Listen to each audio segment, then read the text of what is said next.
روزانہ سلطان صلاح الدین ایوبی کے سچے واقعات سننے کے لیے ہمارے چینل کو سبسکرائب ضرور کریں۔ موبی نے کہا، میں سب جانتی ہوں، جذباتی باتیں نہ کرو، عمل کی بات کرو، مجھے بتاؤ کہ میں کیا کروں۔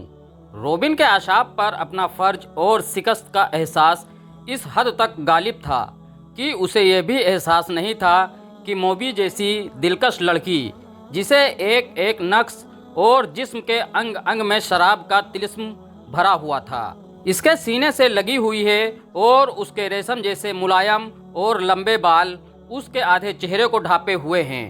روبن نے ان بالوں کے طلسم کو ذرا سا محسوس کیا اور کہا، موبی، تمہارے یہ بال ایسی مضبوط زنجیر ہیں، جو صلاح الدین ایوبی کے گرد لپٹ گئے تو وہ تمہارا غلام ہو جائے گا۔ لیکن تمہیں سب سے پہلے جو کام کرنا ہے وہ یہ ہے کہ کرسٹوفر اور اس کے ساتھیوں سے کہو کہ وہ تاجروں کے بھیس میں ناجی کے پاس پہنچیں اور معلوم کریں کہ اس کے لشکر نے بغاوت کیوں نہیں کی، اور یہ راج فاش کس طرح ہوا کہ اس سے فائدہ اٹھا کر صلاح الدین ایوبی نے گنتی کے چند ایک دستے گھات میں بٹھا کر ہماری 3 افواج کا بیڑا غرق کر دیا، اور انہیں یہ بھی کہو کہ معلوم کریں کہ ناجی صلاح الدین ایوبی سے ہی تو نہیں مل گیا، اور اس نے ہمارا یہی حسر کرانے کے لیے ہی تو خط نہیں لکھا۔ اگر ایسا ہوا ہے تو ہمیں اپنے جنگی منصوبوں میں رد و بدل کرنا ہوگا۔ مجھے یقین ہو گیا ہے کہ اسلامیوں کی تعداد کتنی ہی تھوڑی کیوں نہ ہو، انہیں ہم آسانی سے شکست نہیں دے سکتے۔ ضروری ہو گیا ہے کہ ان کے حکمرانوں اور عسکری قیادت کا جذبہ ختم کیا جائے۔ ہم نے تم جیسی ہی لڑکیاں عربوں کے حرموں میں داخل کر دی ہیں۔ موبی نے اسے ٹوکتے ہوئے کہا، تم نے بات پھر لمبی کر دی ہے۔ ہم اپنے گھر میں ایک بستر پر نہیں لیٹے ہوئے ہیں کہ بڑے مزے سے ایک دوسرے کو کہانی سناتے رہیں۔ ہم دشمن کے کیمپ میں قید اور پابند ہیں، باہر سنتری پھر رہے ہیں، رات گزرتی جا رہی ہے۔ ہمارے پاس لمبی باتوں کا وقت نہیں، ہمارا مشن تباہ ہو چکا ہے۔ اب بتاؤ کہ ان حالات میں ہمارا مشن کیا ہونا چاہیے؟ ہم 7 لڑکیاں اور 6 مرد ہیں، ہم کیا کریں؟ ایک کی ناجی کے پاس جائیں اور اس کے دھوکے کی چھان بین کریں، یا پھر کسی اطلاع دیں؟ تم کہاں ملو گے؟ روبن نے کہا، میں یہاں سے فرار ہو جاؤں گا، لیکن فرار ہونے سے پہلے اس کیمپ، اس کی نفری اور ایوبی کے آئندہ عزائم کے متعلق تفصیل معلوم کروں گا۔ اس شخص کے متعلق ہمیں بہت چوکنا رہنا ہوگا۔ شاہ ایملرک کہتا تھا، اس وقت اسلامی قوم میں یہ واحد شخص ہے جو صلیب کے لیے خطرہ ہے، ورنہ اسلامی خلافت ہمارے جال میں آتی چلی جا رہی ہے۔ اس نے تیر علی بن سفیان کو دے کر کہا، جو میرے پاؤں کے درمیان ریت میں لگا وہ علاقہ چٹانی تھا۔ محافظ تلاش اور تعقب کے لیے وہ بہت دوڑے، مگر انہیں کوئی تیر انداز نظر نہیں آیا۔ اس علاقے سے انہیں یہ 5 تاجر ملے جنہیں محافظ میرے پاس لے آئے۔ انہوں نے یہ 7 لڑکیاں بھی میرے حوالے کی اور چلے گئے۔ اور وہ چلے گئے؟ علی بن سفیان نے حیرت سے کہا، اور آپ نے انہیں جانے کی اجازت دے دی؟ سلطان ایوبی نے کہا، محافظوں نے ان کے سامان کی تلاشی لی تھی، ان سے ایسی کوئی چیز برآمد نہیں ہوئی جس سے ان پر شک ہوتا۔ علی بن سفیان تیر کو غور سے دیکھتا رہا اور بولا، سلطان اور سراغ رشاں کی نظر میں بڑا فرق ہوتا ہے۔ میں سب سے پہلے ان تاجروں کو پکڑنے کی کوشش کروں گا۔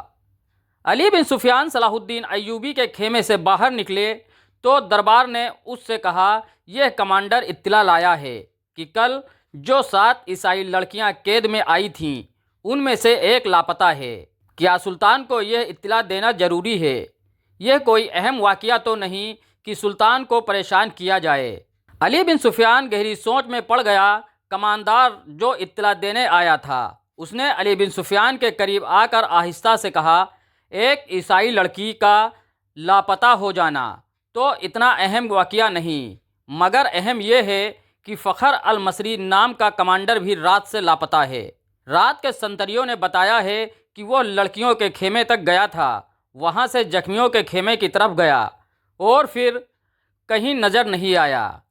رات وہ گشت پر نکلا تھا۔ علی بن سفیان نے ذرا سوچ کر کہا کہ یہ اطلاع سلطان تک ابھی نہ جائے۔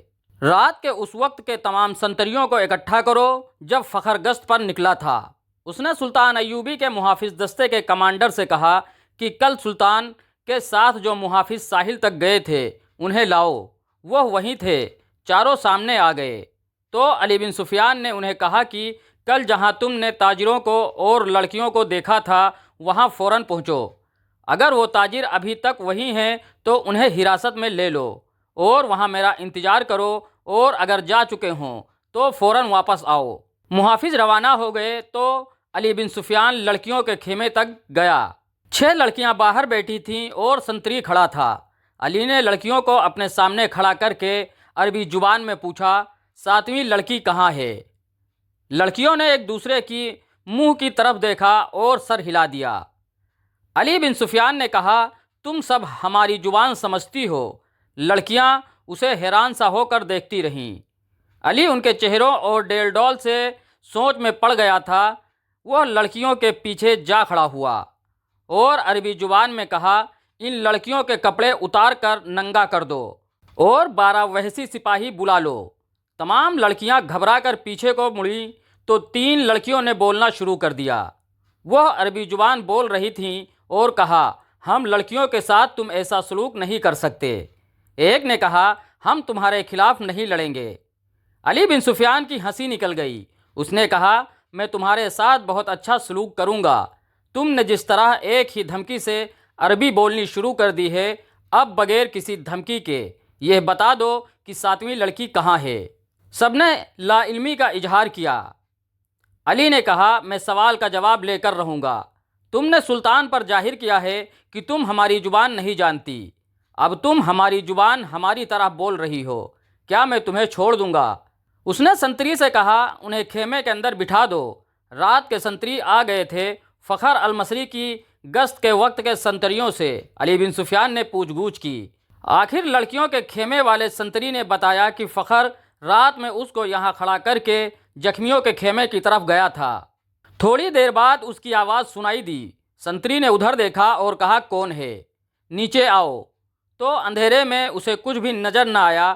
سامنے مٹی کے ٹیلے پر اسے ایک آدمی کا سایہ نظر آیا اور وہ سایہ وہیں غائب ہو گیا۔ علی بن سفیان وہاں فوراً گیا۔ یہ ٹیلا ساحل کے قریب تھا۔ اس کی مٹی ریتیلی تھی۔ ایک جگہ سے صاف پتہ چل رہا تھا کہ وہاں کوئی اوپر گیا ہے۔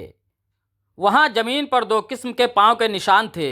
ایک نشان تو مرد کا تھا جس نے فوجیوں والا جوتا پہن رکھا تھا۔ دوسرا نشان چھوٹے جوتے کا تھا اور جنانہ لگتا تھا۔ زمین کچی اور ریتیلی تھی۔ جنانہ نشان جدھر سے آیا تھا، علی بن سفیان ادھر کو چل پڑا۔ یہ نشان اسے اس خیمے تک لے گیا جہاں موبی رابن سے ملی تھی۔ اس نے خیمہ کا پردہ اٹھایا اور اندر چلا گیا۔ اس کی چہرہ شناس نگاہوں نے زخمی قیدیوں کو دیکھا۔ سب کے چہرے بھانپے۔ رابن بیٹھا ہوا تھا۔ اس نے علی بن سفیان کو دیکھا اور فوراً کراہنے لگا، جیسے اسے درد کا اچانک دوڑا پڑا ہو۔ علی نے اسے کندھے سے پکڑ کر اٹھا لیا اور خیمے سے باہر لے گیا۔ اس سے پوچھا، رات کو ایک قیدی لڑکی اس خیمے میں آئی تھی، کیوں آئی تھی؟ رابن اسے ایسی نظروں سے دیکھنے لگا جن میں حیرت تھی اور ایسا تاثر بھی جیسے وہ کچھ سمجھا ہی نہ ہو۔ علی بن سفیان نے اس سے آہستہ سے کہا، تم میری زبان سمجھتے ہو دوست؟ میں تمہاری زبان سمجھتا ہوں اور بول سکتا ہوں، لیکن تمہیں میری زبان میں جواب دینا ہوگا۔ رابن اس کا منہ دیکھتا رہا۔ علی نے سنتری سے کہا، اسے خیمے سے باہر رکھو۔ علی بن سفیان خیمے کے اندر چلا گیا اور قیدیوں سے ان کے زبان میں پوچھا، رات کو لڑکی اس خیمے میں کتنی دیر رکی تھی؟ اپنے آپ کو اذیت میں نہ ڈالو۔ سب چپ رہے، مگر ایک اور دھمکی سے ایک زخمی نے بتا دیا کہ لڑکی خیمے میں آئی تھی اور رابن کے پاس لیٹی یا بیٹھی تھی۔ یہ زخمی سمندر سے چلتے جہاز سے کودا تھا۔ اس نے آگ کا اور پانی کا منظر دیکھا تھا۔ وہ اتنا زخمی نہیں جتنا خوف زدہ تھا۔ وہ کسی اور مصیبت میں پڑنے کے لیے تیار نہیں تھا۔ ادھر صلیبیوں نے بھی جاسوسی اور تخریب کاری کا انتظام مستحکم کرنا شروع کر دیا۔ صلاح الدین ایوبی کے دور کے واقعہ نگاروں کی تحریروں میں ایک شخص سیف اللہ کا ذکر ان الفاظوں میں آتا ہے کہ اگر کسی انسان نے سلطان ایوبی کی اطاعت کی ہے تو وہ سیف اللہ تھا۔ سلطان ایوبی کے گہرے دوست اور دست راست بہاؤالدین سداد کی اس ڈائری میں جو آج بھی عربی زبان میں محفوظ ہے سیف اللہ کا ذکر ذرا تفصیل سے ملتا ہے۔ یہ شخص جس کا نام کسی باقاعدہ تاریخ میں نہیں ملتا، صلاح الدین ایوبی کی وفات کے بعد 17 سال زندہ رہا۔ واقعہ نگار لکھتے ہیں کہ اس نے عمر کے یہ آخری 17 سال سلطان ایوبی کی قبر کی مجاوری میں گزارے تھے۔ اس نے وصیت کی تھی کہ وہ مر جائے تو اسے سلطان کے ساتھ دفن کیا جائے، مگر سیف اللہ کی کوئی حیثیت نہیں تھی۔ وہ ایک گمنام انسان تھا جسے عام قبرستان میں دفن کیا گیا، اور وہ وقت جلدی ہی آ گیا کہ اس قبرستان پر انسانوں نے بستی آباد کر لی اور قبرستان کا نام نشان مٹا ڈالا۔ تاریخی لحاظ سے سیف اللہ کی اہمیت یہ تھی کہ وہ سمندر پار سے صلاح الدین ایوبی کو قتل کرنے آیا تھا۔ اس وقت اس کا نام میگنا ماریوس تھا۔ اس نے اسلام کا صرف نام سنا تھا، اسے کچھ علم نہیں تھا کہ اسلام کیسا مذہب ہے۔ صلیبیوں پروپیگنڈے کے مطابق اسے یقین تھا کہ اسلام قابل نفرت مذہب اور مسلمان ایک قابل نفرت فرقہ ہے جو عورتوں کا شیدائی اور انسانی گوشت کھانے کا عادی ہے۔ لہٰذا میگنا ماریوس جب کبھی مسلمان کا لفظ سنتا تھا تو وہ نفرت سے تھوک دیا کرتا تھا۔ وہ بے مثال جرأت کا مظاہرہ کرتے ہوئے جب صلاح الدین ایوبی تک پہنچا تو میگنا ماریوس قتل ہو گیا اور اس کے مردہ وجود سے سیف اللہ نے جنم لیا۔ تاریخ میں ایسے حکمرانوں کی کمی نہیں جنہیں قتل کیا گیا یا جن پر قاتلانہ حملے ہوئے، لیکن سلطان صلاح الدین ایوبی تاریخ کی ان محدود چند شخصیت میں سے ہیں جسے قتل کرنے کی کوشش دشمنوں نے بھی کی اور اپنوں نے بھی، بلکہ اپنوں نے اسے قتل کرنے کی غیروں سے زیادہ سازشیں کی۔ یہ افسوسناک ہے کہ سلطان ایوبی کی داستان ایمان افروزوں کے ساتھ ساتھ ایمان فروشوں کی کہانی بھی چلتی ہے۔ اسی لیے صلاح الدین ایوبی نے بار بار کہا تھا کہ تاریخ اسلام وہ وقت جلدی دیکھے گی جب مسلمان رہیں گے تو مسلمان ہی، لیکن اپنا ایمان بیچ ڈالیں گے اور صلیبی ان پر حکومت کریں گے۔ آج ہم وہ وقت دیکھ رہے ہیں۔ دوستوں، اس ویڈیو کا اگلا بھاگ سننے کے لیے ہمارے چینل کو سبسکرائب ضرور کریں اور بیل آئیکن پریس کر لیں تاکہ اس ویڈیو کا اگلا بھاگ جب ہم اپلوڈ کریں تو وہ آپ تک بآسانی پہنچ جائے۔